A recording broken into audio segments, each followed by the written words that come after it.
I want to Okay. pivot a little bit to Tora Bora and the hunt that went down in Bin Yeah. Laden, where it came so close. I've actually had the honor to interview some guys involved in Tora Bora.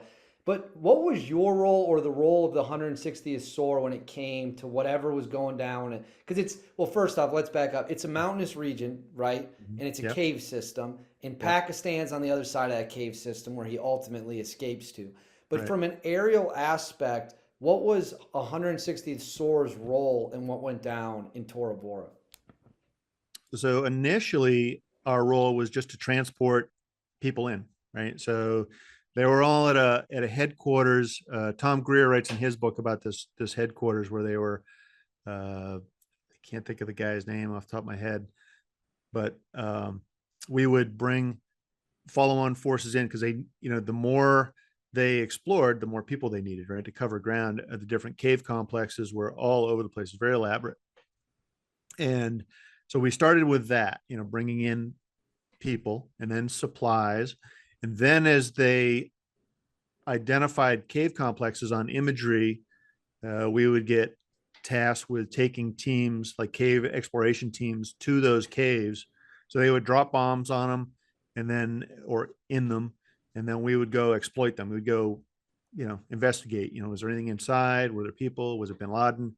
We actually did one thing that was kind of neat. There was a robot, like a little tracked robot that actually had been on the pile at ground zero.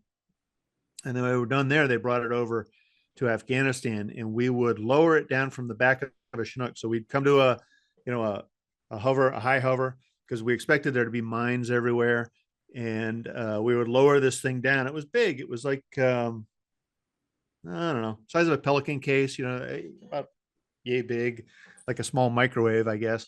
And we would lower that down with a 550 cord from about 150 feet, and it would get on the ground. And we had to keep the tail of the aircraft facing the cave, and the robot operator had a little console. It was a remote control, and he would drive into the cave and explore. And then the 550 cord would drag with him. So if he lost signal, at least the rope would essentially be outside the cave, and then we would, we could land and drag the damn thing back into the helicopter. That was pretty neat. Out of when you're in Tora Bora and you're doing this cave, you're dropping guys in, they're searching caves. How often are they coming into contact with people? Is it every day? Because the reason I ask that is my understanding is, there a guy I interviewed said that the bombing campaign at Tora Bora was unlike anything he'd ever seen before. That they were calling in airstrikes just constantly. So were you getting Yeah. were you visually seeing the Taliban and Al Qaeda, or as a pilot, did you not really see anything because all the action was in the cave? Yeah, the action was not just in the caves, but they were kind of up valleys and around corners. So these valleys aren't wide open straight things; they're curvy, snake like shapes. So we would try to stay away from that, so we'd get shot down, and it was easier for them to drive in and drive out, or walk in, walk out. And the problems they had were mortars and RPGs. They'd drive up, as far as they could go. So then they would walk in, but then they'd come under attack and have to withdraw and then try it another day, or we'd bomb that position and then try it again. So you know, what you heard about it, the bombing campaign being unprecedented, is true. I mean, the mountains glowed. Remember, I'm flying at night using night Right. vision goggles. So the only example I could give for anybody that's had any experience with night vision goggles is when you fly out west when the wildfires are happening and you see the mountains just glow. Well, that's what they look like in Tora Bora. I actually have a question about night vision that we're going to get to here in a little bit because I did notice on your website and in the book that it talks about how you're very experienced with the night vision flying, which is pretty cool. Last thing on the Tora Bora thing, do you remember where you were when they told you that Bin Laden had gotten away? And if you Yeah. do remember that, what were your feelings in that moment? Well, it, around Christmas time, they did a ceasefire because he was injured, right? They knew that. And then he came off the air. And the assumption by CENTCOM, so that's the big command in charge of Central Command Area, or CENTCOM, is that he's dead. So they do a ceasefire and they have us stand down. So I'm in Bagram Air Base, and at the time that's four Chinooks, some Group guys and some Delta guys is all that are at Bagram. And I remember being pissed off. It's like, there's no way they got him, because we're getting all the intel from the different fusion units there. And it's like, there's no way that they got him. We got to keep this up. And they stood down. And then I picked up the Delta team that had the near miss with him. They had a little Mexican standoff in the mountains with the Afghans that brought them in. They had them like within rifle range, and they got away. And they came back. They were pissed. I've never seen the assault force that mad. And so we didn't know. So then the plan was to just go into Pakistan and get him, which we didn't do until much later. Well, okay, I know. Allow me to ask one more question based Yeah. off what you just Yeah. said. Why do you think that the situation played out that way? Because that's fascinating to me with Tora Bora. Why, even if they thought maybe he was dead, would they not have kept the foot on the gas at the highest level of command Mm-hmm. and be like, hey, we got our foot on his throat. Let's keep squeezing. Let's not pull back. What was the logic in thinking, let's call a ceasefire? I think, and this is purely opinion, but watching the CENTCOM staff operate from our area, for example, we either knew there was a threat going into Afghanistan, say a AAA piece or air defense weapon, and I knew that I would have to fly by it. So I would request that it be destroyed. And CENTCOM would say, no, avoid it.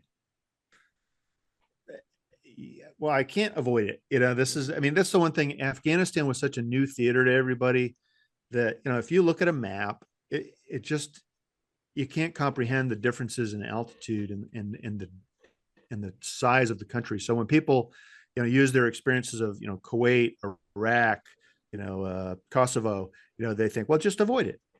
Well, it's like, no, I can't avoid it. Right. And so I need it. And then there was actually a mission other than this where I was supposed to bring an ODA into the top of a mountain. It was surrounded by BM-21s. Now, BM-21s are these multiple launch rocket things. They're from the 50s, but they are very deadly, and they're depicted in the movie 12 Strong, and they're very, very deadly. And they're rocketing the LZ on top of this mountain. And I'm supposed to go in, and the colonel calls me in and says, Al, here's what's happening. They won't let us destroy the BM-21s. Can you get in there? And I said, sir, I can pretty much guarantee I'll get in there, but if those artillery are there, we're not getting out. I mean, as soon as I'm on the ground, they're going to destroy us. And he said, that's what I figured. So he called back CENTCOM and said, hey, if you don't destroy those artillery pieces, we're not launching. And they said, nope, only if an aircraft is being shot at, like actively being shot at, right? And he said, fine, we're aborting, right? So we did not go. And within hours, Donald Rumsfeld was calling again, saying, why didn't they go in? And when the colonel told him, they changed the rules of engagement, that anything that affected a helicopter flight route in planning could now be struck. So the learning process here is one of those things that I can't fault some of these decisions. I did at the time. I was like, well, what the hell are they thinking? But in hindsight, a cooler head and watching things from the future, it's like, I can see why they might think this or that. There were times when the Taliban fell that we had helicopters flying along what we considered friendly positions, and they get shot at because they weren't friendly positions. Technically they were, but people weren't. And we would complain to like Fahim Khan, your guys are shooting at us, tell them to stop. And he's like, no, if they're shooting at you, kill them. He says, then they're not good. And I mean, he understood the dynamics, but we didn't. You were trying to be very chivalrous, and Right. As a matter of fact, I'm sure we'll get into, Takagara, where I got shot down. And some of that was, I couldn't shoot until being shot at. Unfortunately, being shot at from close range, it sounds like a great idea. Look how chivalrous I am. You can shoot at me first before I fight you. And no, if they kill you or disable you, then you're done. But anyway, that's a long way around to talking about Tora Bora. They kind of felt like, why are we dropping bombs if we don't have to? If he's dead, stop dropping bombs. Yeah. Okay. Well, yeah. Yeah. It does. No, and I got to tell you, when we opened the U.S. Embassy in Kabul, General Franks, who was the CENTCOM commander, his guys called and said, "Hey, we want you to fly him in daylight." And I said, "I don't recommend it." I said, "Every night I go out, I get shot at. And I don't mean like a little bit. I mean like 23 millimeter RPGs, man pads." And they said, "No, no, no. Afghanistan is ours now. The Taliban fell." And that is just a little bit of, I can't even think of the word, but they just thought it was something that it wasn't, and they thought this situation, they wished away the threat. And so when I flew General Franks in the daylight, I had 2 surface-to-air missiles fired at us, and I got him in safe, and I had one fired on the way out. And when I reported it, they said, "Oh, well, maybe he should drive out." I said, "Yeah, or just wait till nighttime." They said, "But we didn't think there'd be any threat." I said, "I told you there'd be threat. We Right. They just every didn't want to single night listen. we get shot at."